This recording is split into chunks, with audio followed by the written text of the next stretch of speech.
The Bible has a lot of genealogies that exist as an excellent cure for insomnia. However, if you actually look at them, you will notice some amazing things. Well, at least you would notice them a lot more if you spoke Hebrew.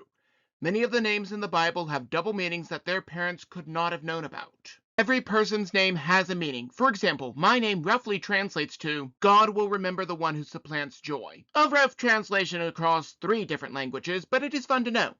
Put what your name means in the comments section below. Take Nabal from 1 Samuel 25, for example. His name means fool. What a terrible name for a child.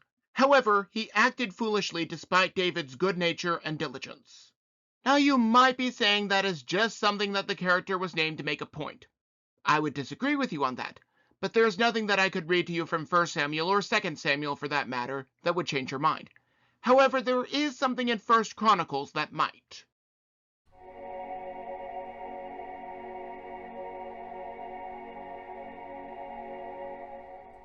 The first few chapters of 1 Chronicles will put just about anyone to sleep, except if you know Hebrew. This section details the genealogy of the children of Israel, as this shows their rich history. I mentioned the Hebrew language a moment ago, so hold on to your hats for this one, people. Genesis 1 through 11 gives us a lot of names in the line of promise. We have Adam, Seth, Enosh, Kenan, Mahalalel, Jared, Enoch, Methuselah, Lamech, and Noah. Respectively, their names mean man, appointed, mortal, sorrow, the blessed God, shall come down, teaching, his death shall bring, the despairing, and rest. If you put all of that together, you get, man is appointed mortal sorrow, but the blessed God shall come down, teaching that his death shall bring the despairing rest. I am not the first one to point this out, but I think that I might be one of the first people to keep going. However, before I go on, I would like to point out that Adam and Eve were not looking to name their descendants based on a sentence that would only be put together centuries, if not millennia later. Otherwise, they would have named Cain Seth, and we all know how he turned out. They just named their children, doubtless inspired by the Advocate, but I digress. I tried to make a sentence out of my own ancestral line, and I could not get anything that made sense.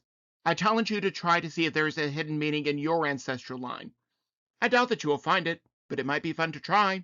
Now, once Noah and his family got off the ark, they kept having kids who had more kids, and each one had a name with a distinct meaning. If you translate the names from Jacob all the way to Jesse, who was David's father, you get more names with distinct meanings. If you translate the names from David to Josiah, since he is the last king in the continuous line, you get these royal and distinct names. Now, if we go into the New Testament, we get Joseph's line in Luke chapter 3. These distinct names bring this to a culmination. Now, when you put all of these together, you roughly get, man is appointed mortal sorrow, but the blessed God shall come down, teaching that his death shall bring the despairing rest. His name brings release and healing righteousness to the region beyond the channel, shepherding the weak to breathe in the Father and rejoice. The supplanter of excellence will bust forth from the enclosed, and the exalted kinsman will initiate peace swiftly and serve the husband. Beloved, peace on the people enlarged, as their Father is the Lord, the healer. God has judged, for he is exalted. Those held by God know that he is to be exalted.